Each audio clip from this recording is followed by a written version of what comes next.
الو السلام عليكم. هلا والله مرحبا وعليكم السلام والرحمة. അറബി സംസാര ഭാഷ പഠിക്കുന്നവർക്ക് വളരെ സുപ്രധാനമാണ് ടെലിഫോൺ കോളിനെ കുറിച്ചുള്ള ഒരു പഠനം. നാം ടെലിഫോൺ ചെയ്യുന്ന സമയത്ത് പല തെറ്റും വരുത്താറുണ്ട്. ടെലിഫോൺ ചെയ്യുമ്പോൾ ഒരാളോട് സംസാരിക്കേണ്ട മാന്യമായ പദങ്ങൾ എങ്ങനെയാണ് ആ കാൾ അവസാനിപ്പിക്കേണ്ടത് എന്നതിനെക്കുറിച്ചാണ് ഇന്ന് നാം ചർച്ച ചെയ്യുന്നത്. അറബിക് യൂനിയുടെ ഏറ്റവും പുതിയൊരു വീഡിയോയിലേക്ക് നിങ്ങൾക്കേവർക്കും ഹൃദ്യമായ സ്വാഗതം.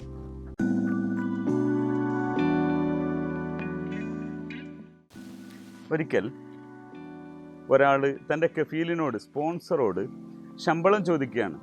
അപ്പോൾ അദ്ദേഹം പറഞ്ഞു, ഞാനൊരു കൊല്ലത്തോളായി ശമ്പളം ചോദിച്ചിട്ട് അദ്ദേഹം അതിനനുസരിച്ചൊരു ജവാബ് തരുന്നില്ല, എന്തായിരിക്കും എൻ്റെ കാരണം? അപ്പോൾ അന്വേഷിച്ചപ്പോൾ അദ്ദേഹം ഇങ്ങനെയാണ് പറയുന്നത്, യാ സദീഖ് അനഫി റാത്തിബ്, യാ സദീഖ് അനഫി റാത്തിബ് എന്ന് പറയും ഫോണിൻ്റെ എടുത്തിട്ട്. യഥാർത്ഥത്തിൽ അറേബ്യൻ സംസ്കാരം അനുസരിച്ച് ഒരു ഫോൺ ചെയ്യുമ്പോൾ അതിൻ്റെ ഒരു ശൈലിയുണ്ട്. ആദ്യമായി അസ്സലാമു അലൈക്കും, ഹലവല്ല മർഹബ എന്നിങ്ങനെ ചോദിച്ച് മാന്യമായ ഒരു സംബോധന രീതിയുണ്ട്. രണ്ടാമത് അവരെ വിളിക്കുന്ന ഒരു ശൈലിയുണ്ട്. യാ മുഹമ്മദ് അനഫി റാത്തിബ് എന്ന് സ്വന്തം സ്പോൺസറോട് ഒരിക്കലും ചോദിക്കാൻ പാടില്ല. ഇവിടെ പലരും യാ മുഹമ്മദ്, യാ സദീഖ് എന്നൊക്കെ വിളിക്കാറുണ്ട്. അത് തീരെ പരിചയമില്ലാത്ത ഒരു അന്യനായ ഒരു വ്യക്തിയോടുള്ള ഒരു സംബോധന രീതിയാണ്. അതുകൊണ്ട് തന്നെ യാ അബു അലി, യാ അമ്മന, യാ ഷെയ്ഖ് എന്നൊക്കെ വിളിച്ച് എന്താണോ താങ്കൾക്ക് അവരുമായുള്ള ഒരു മാന്യമായ ബന്ധം, ആ ബന്ധത്തെ സൂചിപ്പിക്കുന്നതാവണം ഒരു ടെലിഫോൺ കോൾ. അതുപോലെ തന്നെ പലരും സംസാരിക്കുമ്പോൾ അസ്സലാമു അലൈക്കും അനഫി റാത്തിബ് എന്ന് പറയരുത്.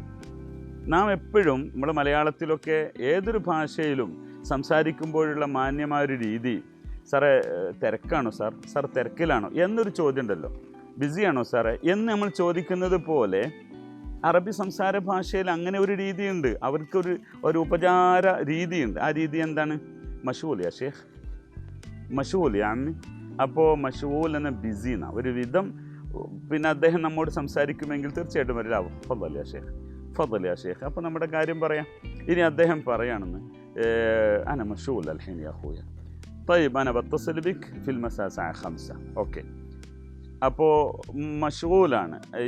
അന മഷൂൽ അൽഹീൻ, طيب ഞാനിപ്പോൾ കുറച്ച് ബിസിയാണ് എന്ന് പറയുമ്പോൾ അപ്പോൾ നമുക്ക് തിരിച്ച് പറയാം, ഓക്കെ അന ബത്തസിൽ ബഅദീൻ സാ 5 ഇൻഷാ അല്ലാഹ്, 5 മണിക്ക് ഞാൻ വിളിക്കാമെന്ന്. അതൊരു പൊതുവായൊരു വിവരം ഞാൻ നിങ്ങൾക്ക് തരുന്നു. നാം ഒരാളോട് സംസാരിക്കുമ്പോൾ അവർ മഷൂലാണ്, പിന്നെ വിളിക്കാമെന്ന് പറഞ്ഞാൽ ഫോൺ വെച്ചാൽ പിന്നെയും മഷൂലാവാലോ.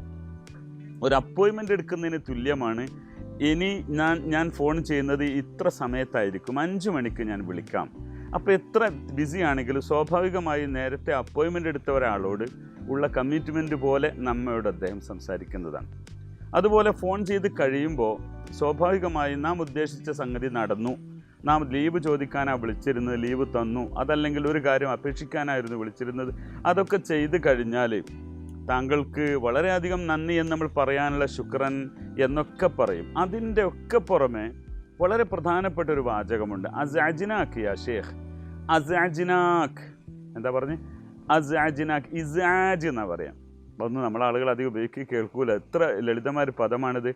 ഡിസ്റ്റർബ് ആക്കിയതിൽ എന്നോട് ക്ഷമിക്കണം എന്നാണ്. അവർ മാലേഷ് മാഫി മുഷ്കില, മാഫി മുഷ്കില, അല്ലെങ്കിൽ മാ ഹിമ്മക്കി എന്നൊക്കെ അദ്ദേഹം മറുപടി പറയും.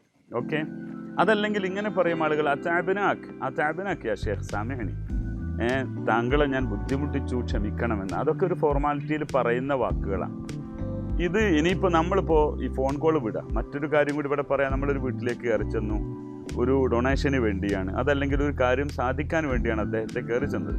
അദ്ദേഹം നമ്മെ സൽക്കരിച്ചു, വളരെ എല്ലാം ചെയ്തു തന്നു. പക്ഷേ സ്വാഭാവികമായി പോകുമ്പോൾ ശുക്രൻ കൊണ്ട് മതിയാക്കരുത്. അതാബിനാക് യാ ഷേഖ്, അതാബിനാക്, താങ്കളെ ഞാൻ ബുദ്ധിമുട്ടിച്ചു, വിഷമിപ്പിച്ചു എന്നാണ് അതിൻ്റെ അർത്ഥം. താബ് എന്നാൽ വിഷമം, പ്രയാസം എന്നൊക്കെയാണല്ലോ. താങ്കളെ ഞാൻ പ്രയാസപ്പെടുത്തിയിട്ടുണ്ട്, ക്ഷമിക്കണം എന്നാണ് പറഞ്ഞത്. ഇങ്ങനെയുള്ള ഇത്തരം പ്രധാനപ്പെട്ട സംഭാഷണ രീതികളാണ് നാം പഠിക്കേണ്ടത്. അതുകൊണ്ട് ഇന്ന് വളരെ പ്രധാനപ്പെട്ട ഒരു ഫോൺ കോളാണ് ഞാൻ നിങ്ങൾക്ക് ഇവിടെ പരിചയപ്പെടുത്തുന്നത്. ഒരു കമ്പനിയിൽ അഥവാ ഒരു മൊബൈൽ ഷോപ്പിലെ ഹോൾസെയിൽ ഡീലറുടെ ഒരു അക്കൗണ്ടൻ്റ് ആയിരുന്നു. കമ്പനിയിലെ അക്കൗണ്ടൻ്റാണ് ജോൺ, എൻ്റെ ഒരു കൂട്ടുകാരനാണ് ജോൺ. അദ്ദേഹത്തിന് നാട്ടിലേക്ക് പോകണം, ലീവ് ആവശ്യപ്പെട്ടിട്ട് മാനേജർ മാഡം ലീവ് കൊടുക്കുന്നില്ല. അപ്പോൾ ഞങ്ങളുമായിട്ട് ബന്ധമുള്ള ആ മേഡത്തെ ഞാനൊന്ന് ഫോൺ ചെയ്ത് സംസാരിക്കുകയാണ്. ഇവിടെ കമ്മ്യൂണിക്കേഷൻ ഗ്യാപ്പാണ്. എനിക്ക് നാട്ടിലേക്ക് പോകണം, വീട്ടിൽ സുഖമില്ല എന്ന് പറഞ്ഞ് മനസ്സിലാക്കി കൊടുക്കാൻ സാധിക്കാത്തത് കൊണ്ടാണ്. അങ്ങനെയുള്ള ഒരു സാഹചര്യങ്ങളെ ഭാഷയുടെ അറിവില്ലായ്മ കൊണ്ട് കമ്മ്യൂണിക്കേഷൻ ഗ്യാപ്പ് വരുന്നുണ്ട്. അതിനെ പരിഹരിക്കുവാൻ ഈ ഭാഷയ്ക്ക് വളരെയധികം സ്വാധീനം ചെലുത്താൻ സാധിക്കും എന്നതാണ് എൻ്റെ ഈ ഫോൺ കോൾ കൊണ്ട് നിങ്ങൾക്കിവിടെ മനസ്സിലാക്കുക. നമുക്ക് ആ ഫോൺ കോളിലേക്ക് പോകാം. ഹലോ, അസ്സലാമു അലൈക്കും. هلا والله مرحبا وعليكم السلام والرحمة. كيف حالكم؟ وش أخباركم يا أم هاني؟ زينة؟ سعيد علي معكم من المكتب. والله الحمد لله بخير. فضل يا أخي سعيد. مشغولة أنت يا أختي يا أم هاني؟ لا يا شيخ بسيطة. فضل، وش اللي يخدمك؟ شنو أخبار أستاذ جون محاسب؟ ما داوم اليوم؟ لا يا أخي، هذا تعبان ما ملتزم في العمل، هو يبغى يسافر وبس. معليش يا أخت فاطمة، جون والله مضطر للسفر إلى أهلي مشان أمه تعبانة يا أختي، هي في المستشفى تحتاج لها عملية ضروري جدا، أهله منتظرين. أنا أعرف الموضوع بالضبط. لو تسمحي له إجازة شهر أو شهرين ذاك أفضل يا أخت فاطمة. الله يرحم والديك. طيب إذا خليه يسافر، ما في مشكلة، أنا بعطي له إجازة شهرين كافي. الله يجزي خير، ما قصرتي والله ما قصرتي. سامحني يا أم هاني أزعجناك. أوكي طيب، قل له جهز التذكرة إلى بكرة، خليه يسافر في أمان الله. طيب إذا نحجز له التذكرة إن شاء الله في رحلة بكرة. جزاكم الله خير، الله يحفظكم، في أمان الله. الله يجزيك الخير يا شيخ، مع السلامة. അപ്പോൾ ഇവിടെ ഈ ഫോൺ കോളിൽ നിങ്ങൾക്ക് പലതും പഠിക്കാനുണ്ട്. വളരെ സിമ്പിൾ മാറ്ററാണ്. വളരെ ചെറിയ സമയം കൊണ്ട് ജഹിസ് ലഹു തദ്കിറ എന്ന് അവർ പറഞ്ഞു. മാഡം പറഞ്ഞു, നിങ്ങൾ ടിക്കറ്റ് പെട്ടെന്ന് റെഡിയാക്കിക്കോളൂ, നാളെ യാത്ര പോയിക്കോളൂ. നിങ്ങൾ ആലോചിച്ച് നോക്കുക. അപ്പോൾ ഇതിലുള്ള പല പദങ്ങളുടെയും വിശദീകരണം എൻ്റെ പല വീഡിയോയിലും ഒരുപക്ഷെ നിങ്ങൾ കണ്ടിട്ടുണ്ടാകും. ഒരു കാര്യവും കൂടി ഓർമ്മപ്പെടുത്തുന്നു. നമുക്ക് ഒരാൾ നാം ഉദ്ദേശിച്ചതിൽ അപ്പുറം ഒരു കാര്യം ചെയ്തു തന്നാൽ, പ്രത്യേകിച്ച് ഫോൺ കോളൊക്കെ ചെയ്യുന്ന സമയത്ത് നാം പ്രതീക്ഷിക്കാതെ ഞാൻ അപേക്ഷിച്ചത് വളരെ പെട്ടെന്ന് അവർ ചെയ്തു തന്നല്ലോ. അപ്പോൾ മാ ഗസ്സർത്ത് യാ ഉഖ്തി മാ ഗസ്സർത്ത് എന്ന് പറഞ്ഞതിൻ്റെ അർത്ഥം എന്താണ്? അങ്ങ് ചെറിയ കാര്യമൊന്നുമല്ല ചെയ്തത്, വലിയ ഒരു കാര്യമാണ് എനിക്ക് ചെയ്തു തന്നത് എന്നൊരു സന്തോഷമാണ് അറിയിക്കുന്നത്. ഇതിലൊക്കെ ശുക്രൻ എന്ന് പറയുന്ന ഒരു നന്ദി വാചകത്തിൻ്റെ അപ്പുറത്തേക്ക് കൊടുക്കേണ്ട ഒരു നന്ദി സൂചകമായ ഒരു പദമാണ് മാ ഗസ്സർത്ത് എന്നത്, മാ ഖസ്സർത്ത്. ഓക്കെ, അപ്പോൾ ഇത്തരം വളരെ സുപ്രധാനമായ പദങ്ങളും അവയുടെ ആ വാക്യങ്ങൾ ഉണ്ടാക്കുന്ന രീതിയും മാന്യമായ ഡീലിങ്ങും ഇനിയും കൂടുതൽ പഠിക്കാനും കൂടുതൽ ഇവ പരിശീലിക്കാൻ ഉദ്ദേശിക്കുന്നവർക്ക് ഞങ്ങളുടെ ടെലഗ്രാം ചാനലിൻ്റെ ലിങ്ക് താഴെ ഡിസ്ക്രിപ്ഷൻ ബോക്സിൽ നിങ്ങൾക്ക് കാണാവുന്നതാണ്.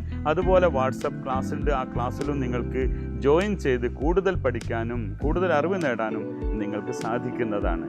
അതോടൊപ്പം ഈ ചാനൽ സബ്സ്ക്രൈബ് ചെയ്ത് ഇത് ലൈക്ക് ചെയ്ത് മറ്റുള്ളവരിലേക്ക് എത്തിച്ചു കൊടുത്ത് ഞങ്ങളോടൊപ്പം നിങ്ങളും സഹകരിക്കും, സപ്പോർട്ട് ചെയ്യുമെന്ന പൂർണ്ണ വിശ്വാസത്തോടെ നമുക്ക് അടുത്ത വീഡിയോയിൽ വീണ്ടും കാണാം. അതുവരെ അസ്സലാമു അലൈക്കും വറഹ്മത്തുള്ളാഹി.